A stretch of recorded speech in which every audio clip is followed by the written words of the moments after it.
A mother cries for her dead son.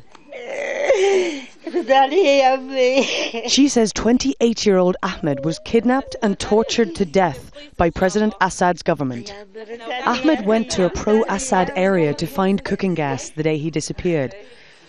His family heard he had been shot in the leg and taken to hospital. After 17 days, the government returned his body.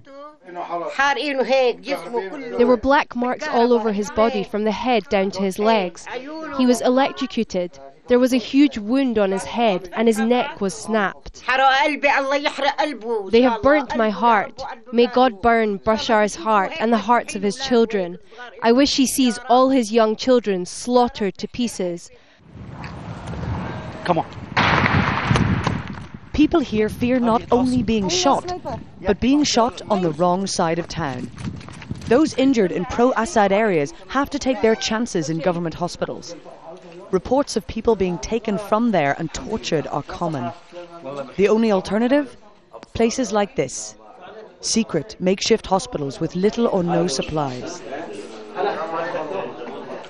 This area here of Homs, Bab Amr, is a residential neighbourhood. It has been bombarded by tanks, continues to be shot at by snipers. Many of the civilians have left.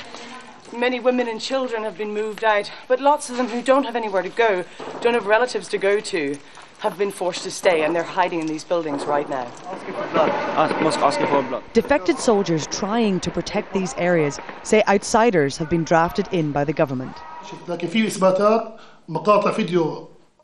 There is proof that operatives from Hezbollah and Iran were caught killing innocent civilians, side by side with the security forces and the regime's thugs.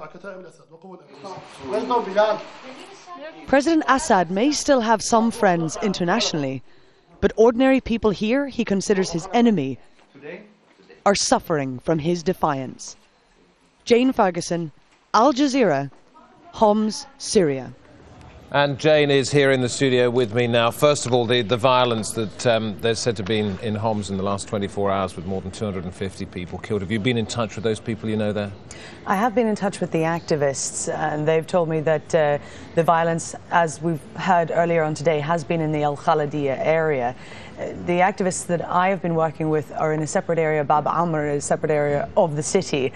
What they're telling me is that they're trying to get blood donations and any kind of medical supplies into the area that has been attacked.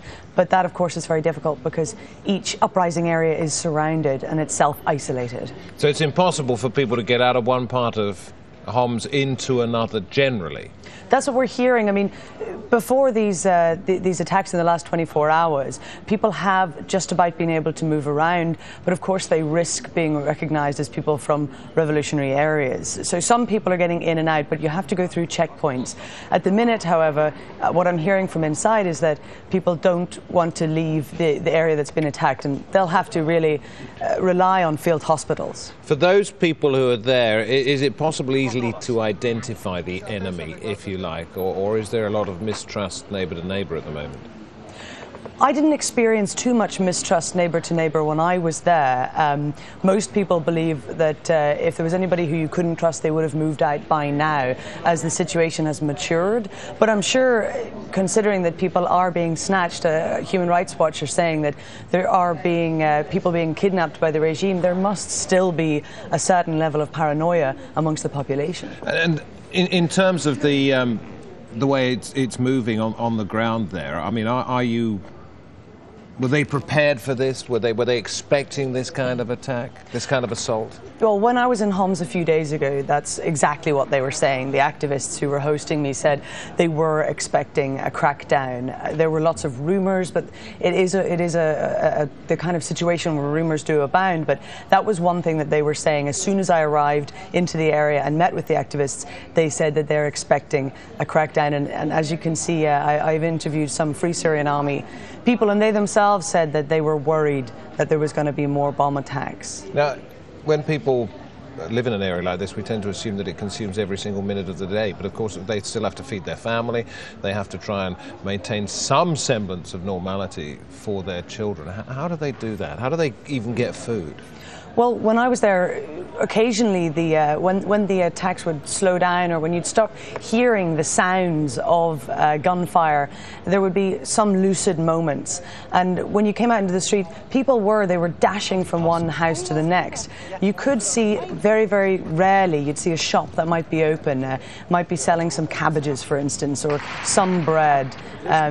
Where we were, if we wanted to eat, we would often send out for food. And there are people, of course, they can't be too obvious, but there are people who are bringing food in and out. But that situation, I'm hearing, is becoming harder and harder. And I did see people who were beginning to dry bread in their houses, so they'll dry it, they'll save all the scraps that they can dry, so that in future, if they need to, they can add water and have something to eat. Do they seriously believe that they can, in this way, overthrow such a powerful, allegedly very brutal regime as Assad's? Well, when I spoke to the Free Syrian Army, they said that what it really comes down to is a no-fly zone. That's something that they were pushing a lot when I was speaking with them. And so tonight they'll just be hugely disappointed by what they've heard at the United Nations. I think that's very likely. I think that they didn't have a lot of faith. Those people who I spoke to didn't have huge amounts of faith in how this would all pan out in New York anyway.